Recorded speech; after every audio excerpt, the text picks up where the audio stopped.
saya punya teman gitu, dia seorang pendeta. Saya tanya poin apa yang menurut Pak Pendeta gitu, yang menjadi dasar bahwa Anda itu menjadi pendeta yang diakui gitu, disertifikasi gitu. Jadi dia bilang, kami itu pendeta, wajib, kata kawan saya itu, wajib membaca literatur di luar Kristen. Jadi literatur Islam kami baca, literatur Buddha kami baca, literatur Hindu, semua agama hampir kami baca. Apa itu tujuannya Pak Pendeta?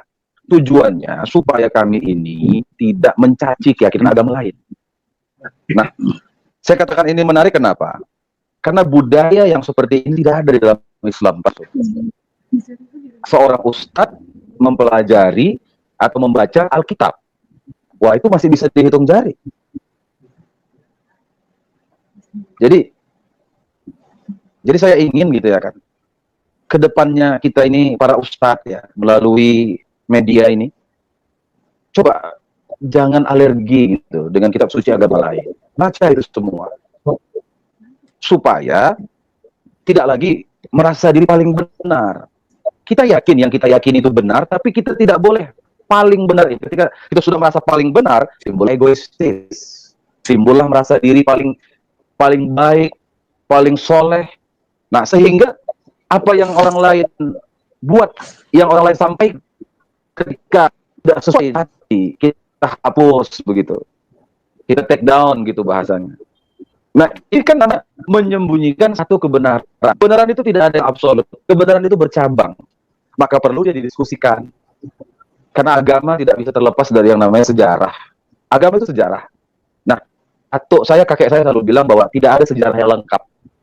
Maka belajar. Maka perbanyak referensi.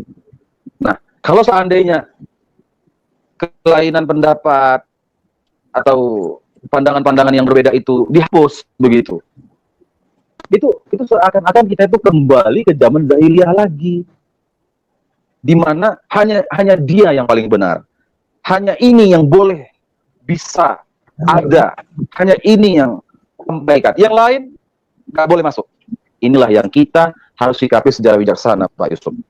Jadi saya jujur sangat sedih ketika referensi yang disampaikan Pak Muhammad KC itu ada 40 sekitar 40 konten kalau nggak salah ya. Itu dihapus. Nah, ini mencederai intelektualitas kita. Ini salah satu kecelakaan sejarah loh. Ini kecelakaan sejarah. Kecelakaan intelektual.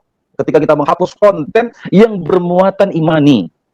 Ini nggak bisa lagi kita merasa nyaman. Kita harus suarakan ini.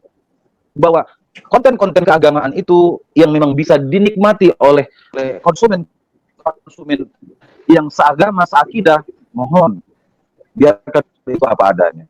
Nah, itu saya rasa Pak Yusuf.